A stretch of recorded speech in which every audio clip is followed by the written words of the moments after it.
Alright, welcome back. Good morning po sa mga kadyani natin dyan. Ito pong muli ang lingkod, kadyani ng Janitor TV at ito ang Johnny Depp. Usapang utang, usapang ola. So, pasensya na ko doon nakapag-upload kagabi. May gagawin sana akong video about doon sa mga ola na still harassing. Yung mga na-raid na, yung mga may kaso pa. Sana gagawin ko pero dahil medyo hindi magandang mood ko, parang pagod na pagod ako. Tapos na medyo tumulong pa sa paglalaba. Siyempre, kailangan yan bilang mag-asawa. So, yun.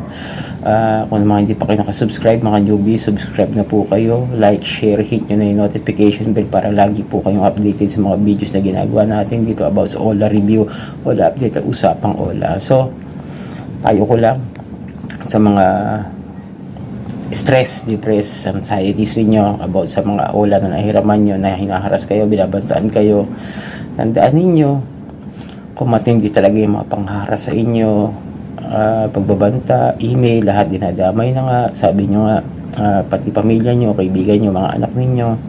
It's better to change SIM na lang. Palit na lang kayo ng SIM. Email nyo, deactivate nyo na. Facebook nyo, deactivate nyo muna talaga. Hanggat maaari, palitan nyo na nga yung Facebook ninyo na kung saan yun yung naibigay nyo. Kasi may mga Ola na tawag doon na kumukuha ng Facebook accounts natin, di ba? May mga gano'n hinihingi yung link ng ating mga FB. Then, lagi nyo ipa-private yan. Kahit sabihin yung friendly kayo or lagi yung mga friends nyo ipa-private nyo yan. I-only nyo lang yan. Tapos kung ano yung post na gusto nyo i-public, yun lang. Pero syempre, ingat kayo kung may mga Ola kayo. Pero kung wala naman kayo Ola, walang problema dyan. Okay lang mag-public. Basta, lagi nyo yung safety ng mga friends natin para di madamay yung mga relatives natin.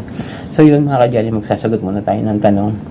Ito, kay Liquid 1991, parang namin nasagot na akong tanong dito, no? Para pa medyo pamilyar. Baka nasagot ko na ng iba. Pero, sagutin ko na rin kasi nakita ko to eh. Idol, pa-help naman po. Gaano po ito katotoo? We are to remind you that your notice has officially been signed and on scheduling. The serving will be initiated by MADA personnel with the jurisdiction in charge if necessary. For instance, those verified false character reference are also being advised in case they want to come to file charges on their own will. Thank you, MADA management. Okay.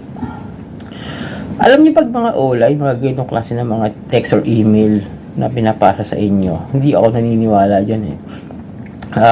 Bal sana kung demand letter yan na kompleto, kahit sa email, basta kompleto yung detalye. Yung mga ganito, mga notice on scheduling, puntahan nyo na lang. Ako, payo ko doon sa mga Ola agent, puntahan nyo doon sa bahay. Tapos yung haras puntahan nyo sa bahay.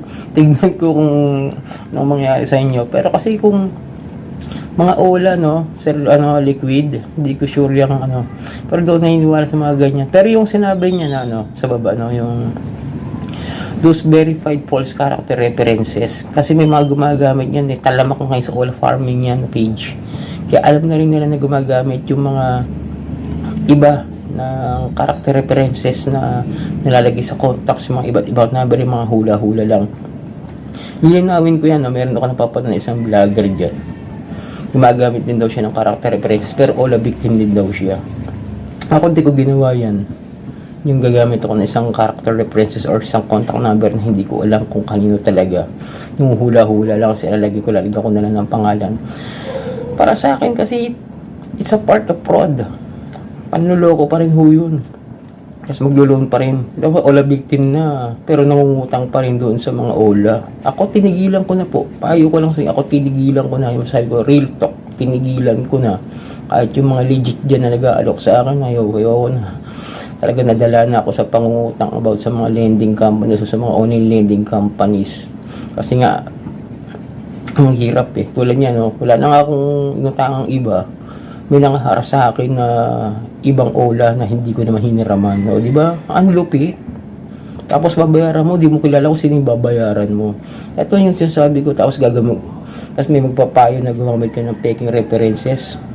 Tama naman yun para walang magulo yung, medyo may tama pala, may point naman na para hindi guluhin yung mga kaibigan nyo realize, pero isa fraud pag gumagamit ka. Mali rin kasi doon sa mga OLA, no, sa mga online lending, sa mga lending company, pagbibigay ng character references o yung mga pangalan ng guarantor, hindi mo natatawagan yung mga tao na yun kung legit ba yan o hindi. Dapat ganun eh. Dahil ganun sistema eh. Tawagan mo na, may binigay na tatlong tao, may hiningin tatlong tao yung lending companies, di po ba? Tawagan mo na yung number na yun kung legit ba na gumagana yon o yung ba talaga yung taong sinasabi niya na kaibigan niya, kakilala niya, nakilala rin siya, na legit na may trabaho siya, may negosyo siya, o kung ano man na pwedeng pagkatiwalaan na pahiramin yung tao. Dapat ganun eh, tawagan muna. Hindi yung kung kailan nakahiram na yung tao, tsaka nyo tatawagan, sisingilin nyo. Yung character reference na yun, na hindi nyo man na isip kung totoo ba yan o hindi, o hula-hula lang. Tapos syempre, kung sakali magamit nga, medyo yun yung sinasabi ko na pwede talaga magreklamo din yung tao na ginagamit na tinatawagan, na sinisingil na hindi naman siya nangutang doon sa mga lending company. So yun, Sir Liquid, no, ako daw naniniwala dyan, yun ang makasabi ko, daw naniniwala sa pinagsasabi niya, basta OLA daw naniniwala, may trust issues ako dyan eh. Pero yung mga lending companies like Iyon, yan, wala pa ako kasi may written agreement kami, pero sa mga ganyan, ako naniniwala dyan, sobrang barubal na ginawa sa akin yan. Tapos yung sinasabi ko sa inyo na wala pang due date eh, halos i-post ka na scammer. Biruin mo, layo pa ng due date mo, 10 days pa. Naka-post ka na scammer. Naka-GC ka na, pinahiya ka na. Yun ang mapaya ko sa inyo, kaya iwas-iwasan nyo yan, mga pakadyanin. Kaya napansin nyo, di ba doon naggagawa ng mga masyadong reviews. Kung gagawa man ako ng review, sa alamin ko muna kung ano nangyari doon sa mga humiram bago ko sabihin sa inyo na hiraman nyo yan. Pero ako hanggat maaari, iniwasan ko yung paghihiram-hiram sa mga lending companies. So yun, sana natulungan kita, sir. Lipat tayo. So may isa, wala na naman. Ayun pala, ito yung hapon eh. Hindi ko alam kung paano ito, parang user dash, teka, lumabo na naman yung mata ko. At user dash WG4YF8BS3M. Sir, pera mo, nagde-demand ba? Ano yung demand? Demanda? Di-demanda yan? Isa yan sa mga pinakamalulupit mong harass, yan si pera mo. Paliwanag ko sa inyo ha. Ang si pera mo, sabihin natin SEC registered.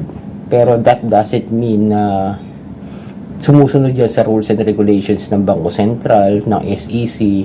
Kadalasan pa nga ngayon sa mga SEC registered ay mga matitinding loan sharks.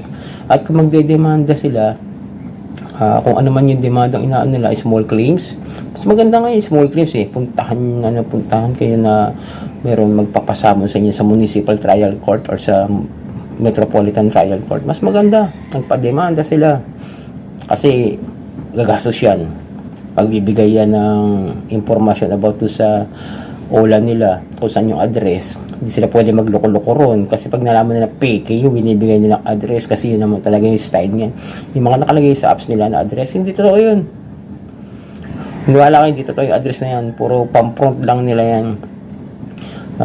Yun lang. Pero yung magdedemanda yan, yung mga ganyan, hindi yan. Kung papadala kayo demand letter, di yan ipapadala. Hanggang email, text at calls lang, pananakot na mga yan. Kaya kung nakabahan kayo sa mga pagbabanta ng mga, huwag kayong kabahan. Palit lang kayo SIM. Deactivate. Email, deactivate. Lahat. Yung pwede nyo tanggalin. Para hindi kayo maharas. Yun nga lang, yung mga nakuhang contact sa inyo, yun ang guguluhin. Yun ang tsaka ipopost kayo. Mostly naman talaga ganoon. So yun mga ka-Johnny, sana nakatulong yung video natin ngayon. Ito po yung lingkod ka, Johnny ng Janitor TV. Ito lang Johnny Depp. Usapang utang, usapang wala.